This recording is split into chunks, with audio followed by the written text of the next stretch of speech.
नमस्कार दोस्तों, स्वागत है आपका हमारे चैनल द विंटेज में। क्या आपने कभी सोचा है मंदिर या घर के पूजा घर में घंटा क्यों बजाया जाता है? क्यों हर भक्त मंदिर में प्रवेश करते समय सबसे पहले घंटा बजाता है? आज हम आपको बताएंगे मंदिर में घंटी बजाने के धार्मिक, आध्यात्मिक और वैज्ञानिक और वास्तुशास्त्र से जुड़े कुछ गहरे रहस्य, जिनके बारे में शायद आपने पहले कभी विस्तार से सुना हो। प्राचीन काल और शास्त्रीय उल्लेख। स्कंद पुराण में कहा गया है कि देवता की पूजा बिना घंटी बजाए अधूरी मानी जाती है। शिव पुराण में उल्लेख की जब घंटी बजती है तो उसकी ध्वनि नकारात्मक ऊर्जाओं और दुष्ट शक्तियों को तुरंत दूर कर देती है। कालिका पुराण में घंटा जो शुभ, शुद्धि और देवताओं को आमंत्रण देने वाला साधक बताया गया है, यानी यह परंपरा हजारों साल पुरानी है और आज भी उतनी ही प्रासंगिक है। मंदिर में घंटी बजाने की परंपरा। मंदिर में जाते ही घंटी बजाना क्यों जरूरी है? जब भक्त मंदिर के गृह प्रवेश में प्रवेश करता है तो घंटी बजाना इस बात का संकेत है कि वह पूरी श्रद्धा से भगवान के दरबार में उपस्थित है। माना जाता है कि घंटी की ध्वनि भगवान तक हमारी उपस्थिति को संदेश पहुंचाती है। साथ ही यह ध्वनि आसपास के सभी को यह एहसास दिलाती है कि अब पूजा और ध्यान का समय शुरू हो चुका है। घंटी और ओम की ध्वनि। घंटी की आवाज को ओम से जोड़कर देखा जाता है, क्योंकि जब घंटी बजती है तो उसकी ध्वनि से 7 से 10 सेकंड तक गूंजती है।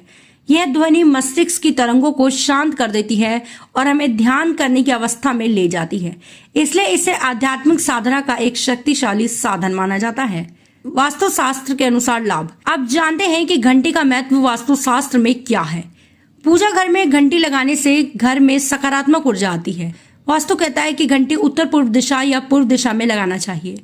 पीतल और तांबे की घंटियां सबसे शुभ मानी जाती हैं। घंटी की मधुर ध्वनि से नकारात्मकता नष्ट हो जाती है और वातावरण में पवित्रता फैलती है। यह भी माना जाता है कि घंटी की ध्वनि घर के हर कोने तक पहुंचकर वातावरण को शुद्ध करती है। पूजा विधि और धर्म नियम। पूजा विधि में घंटी बजाना अनिवार्य हिस्सा माना गया है। पूजा की शुरुआत में घंटा बजाकर देवताओं को आमंत्रित किया जाता है। आरती, दीप और धूप के समय घंटा बजाकर वातावरण को ऊर्जावान बनाया जाता है। वहीं पूजा के अंत में घंटी बजाना इस बात का संकेत है कि अब पूजा पूरी हो चुकी है और आभार व्यक्त किया गया है। इस तरह घंटी बजाना पूजा की संपूर्णता का प्रतीक है। आध्यात्मिक और वैज्ञानिक दृष्टि। घंटी की ध्वनि सिर्फ धार्मिक महत्व ही नहीं, बल्कि यह वैज्ञानिक दृष्टि से भी बेहद लाभकारी है। जब घंटी बजती है तो उसकी ध्वनि 2000 हर्ट्ज से ज्यादा फ्रीक्वेंसी पैदा करती है। यह ध्वनि तरंग मस्तिष्क के नकारात्मक सोच को कम कर देती है और मन को तुरंत शांत करती है। घंटी की गूंज से एकाग्रता बढ़ती है और ध्यान लगाना आसान हो जाता है। यही कारण है कि प्राचीन ऋषि मुनियों ने इसे साधना और ध्यान का आवश्यक अंग बनाया है। एक पौराणिक कथा के अनुसार जब असुरों ने देवताओं को परेशान करना शुरू किया तो भगवान विष्णु ने देवताओं को आदेश दिया कि वे अपने यज्ञ और पूजा में घंटी बजाएं।